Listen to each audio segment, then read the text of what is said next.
Pakistan stock exchange में recent initial public offerings की शानदार कारकर्दगी ने इन्वेस्टर्स के एतमाद में नुमाया इजाफा किया है। गुज़िश्ता चंद बरसों में लिस्ट होने वाली 13 नई कंपनीज ने औसतन 47% मुनाफा दिया है, जो न सिर्फ मकामी इन्वेस्टर्स बल्कि कॉरपोरेट सेक्टर के लिए भी एक बहुत ही मुस्बत इशारा है। ये ट्रेंड इस बात की निशानदेही करता है कि पाकिस्तान की इक्विटी मार्केट इकोनॉमिक स्टेबिलिटी के साथ कम होती महंगाई और बेहतर फाइनेंशियल डिसिप्लिन और इन्वेस्टर्स की बढ़ती दिलचस्पी से फ़ायदा उठा रही है। अब पाकिस्तान स्टॉक एक्सचेंज में टेक्नोलॉजी और फाइनेंशियल सेक्टर की कंपनीज ने सबसे ज्यादा मुतासिर कुन कारकर्दगी दिखाई है। जारिया लिमिटेड तकरीबन 180% मुनाफे के साथ इसमें सरफहरिस्त है, जबकि नेट्स इंटरनेशनल कम्युनिकेशन और पाकरा ने भी ट्रिपल फिगर्स में प्रॉफिट लिया है। इससे जाहिर होता है कि इन्वेस्टर्स कन्वेंशनल सेक्टर के बजाय तेजी से तरक्की करने वाले सेक्टर्स में ज्यादा इंटरेस्ट ले रहे हैं। लेकिन इसके साथ ही रियल एस्टेट इन्वेस्टमेंट ट्रस्ट की कारकर्दगी निस्बतन कमजोर रही है।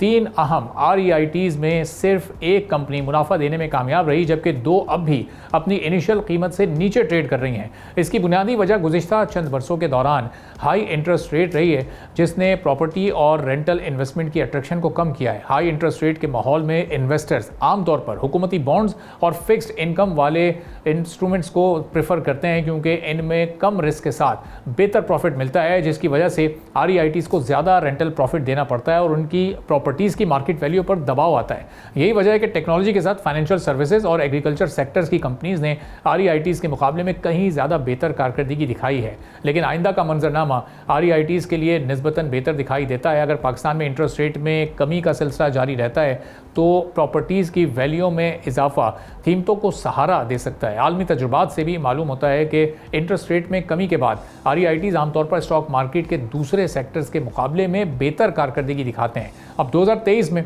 जब सियासी और इकोनॉमिक अनसर्टेनिटी की सूरत हाल उरूज पर थी तो पाकिस्तान स्टॉक एक्सचेंज में सिर्फ एक IPO आया था, लेकिन 2024 और 25 में सूरत हाल खासी बेहतर रही और मार्केट में नई लिस्टिंग्स की तादाद बढ़ी और इन्वेस्टमेंट का वॉल्यूम भी बढ़ा। साथ ही 100 इंडेक्स ने भी हिस्टोरिक हाइज बनाए हैं। अब मौजूदा IPOs की कामयाबियां इस बात की तरफ इशारा है कि पाकिस्तानी इन्वेस्टर्स एक बार फिर इक्विटी मार्केट को वेल्थ जनरेशन और लॉन्ग टर्म इन्वेस्टमेंट के इफेक्टिव जरिए के तौर पर देख रहे हैं। अब हम आने वाले दिनों में क्या एक्सपेक्ट कर सकते हैं, क्या इसी तरह से इन कंपनीज़ की किस पर हम बात करेंगे। ओवैस अशरफ साहब डायरेक्टर रिसर्च हैं AKD सिक्योरिटीज़ के, हमारे साथ मौजूद हैं। तो वैसे साहब, ये हमने देखा कि जैसे जैसे साल गुजर रहे हैं हर साल हम नई लिस्टिंग्स बहुत बड़ी तादाद में देख रहे हैं और उसके ज़रिए वॉल्यूम भी बढ़ रहा है, तो इन्वेस्टर कॉन्फिडेंस आहिस्ता आहिस्ता हमें बहाल होता दिखाई दे रहा है अगर हम 2-3 साल पहले से कंपेयर करें तो। जी बिल्कुल ऐसे ही है। अगर हम 2021 के बाद अपने डाटा को एनालाइज करें तो शायद ये पहला साल है जिसमें हमने हाईएस्ट अमाउंट रेज़ की है IPO के थ्रू, जो कि 16.5 अरब की बनती है। इससे पहले 2021 में हमने 19.2 अरब उठाए थे, लेकिन अगर लिस्टिंग के एतबार से देखें तो 2014 में तकरीबन 8 कंपनीज लिस्ट हुई थी, जो कि अब 2026 के अंदर दोबारा जाके हमने वो नंबर टच किया। तो अगर अमाउंट वाइज देखें तो ये बहुत कम है। 2014-15 में जो IPOs थे वो 8 और 6 IPOs थे, लेकिन उनमें जो अमाउंट रेज़ हुई थी वो तकरीबन 120 अरब के करीब थी हर एक साल करके। मतलब 2014 की बात करें तो 118 अरब रेज़ हुए थे, 2015 की बात करें तो 110 अरब कंपनीज़ ने 6 IPO के थ्रू रेज़ किए थे। तो अमाउंट तो भी बहुत कम है, जो कि 16.5 है। अगर हम मार्केट कैपिटलाइजेशन को देखें या डॉलर टर्म्स में भी बात करें या रुपये टर्म्स में भी बात करें या वॉल्यूम्स में भी बात करें, क्योंकि वॉल्यूम्स भी हमारे रिकॉर्ड हाई पे हैं, वैल्यू भी रिकॉर्ड हाई पे है।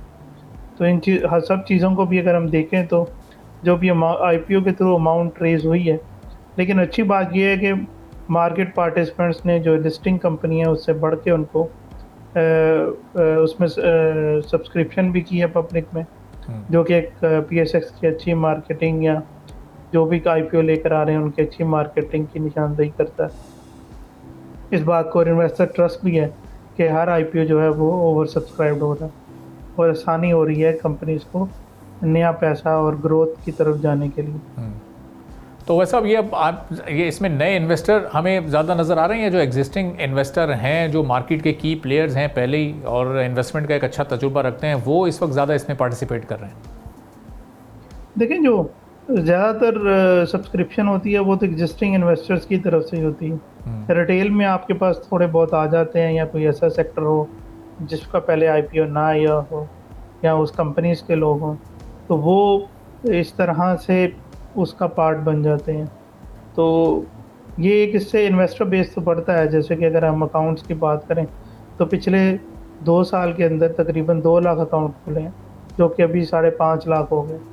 तो अगर हम वैसे भी ओवरऑल की बात करें तो 40% जो अकाउंट हैं ईएचएक्स के अंदर वो सिर्फ 2 साल के अंदर खुले हैं। तो रिटेल सब्सक्रिप्शन तो बढ़ रही है और इन्वेस्टर का इंटरेस्ट भी बढ़ रहा है।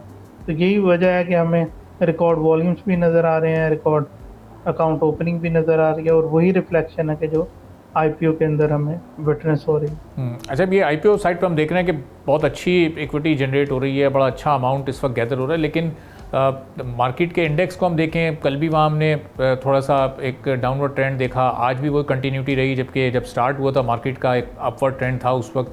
तो ये अभी भी जियोपॉलिटिकल सिचुएशन जो कि अब किसी हद तक एक उसमें ठहराव आ गया, ना वो रिजॉल्व हो रहा है इशू, ना वो किसी मंतकी अंजाम तक पहुँच रहा है। तो अब इसको एक रूटीन के तौर पर मार्केट देख रही है, या ये बजट से पहले की थोड़ी सी ज़रा एक अनसर्टेनिटी है? देखिए, अभी भी जो डिसाइडिंग फैक्टर है वो तो यूएस और ईरान का जो स्ट्रेट ऑफ हॉर्मुज़ का मसला है और जो उनके कॉन्फ्लिक्ट का मसला है, मेन तो अभी डिसाइडिंग फैक्टर वही है मार्केट की डायरेक्शन में और मूवमेंट में।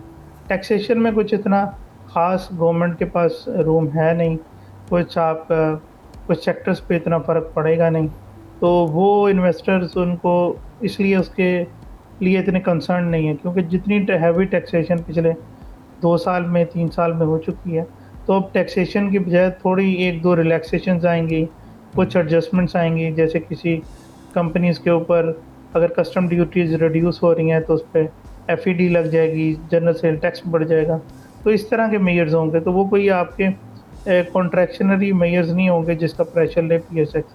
तो जो अभी गवर्नमेंट थोड़ा बहुत रिलीफ ही की तरफ जाएगी, तो वो इन्वेस्टर एंटिसिपेट भी कर रहे हैं, और उसका इतना कॉन्ट्रैक्शन का कोई उनको कंसर्न नहीं है, क्योंकि कॉन्ट्रैक्शनरी मेजर अनाउंस किए जाएंगे गवर्नमेंट की तरफ से।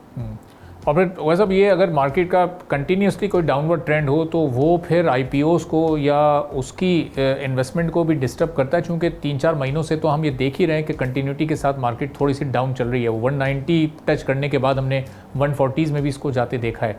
ये सिचुएशन थोड़ा सा असरअंदाज होती है आईपीओ की इन्वेस्टमेंट पर?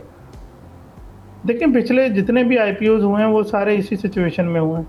आपके 190 के इंडेक्स को टच किया, उसके बाद इंडेक्स 144 तक चला गया और फिर उसमें रिकवरी देखने को आई।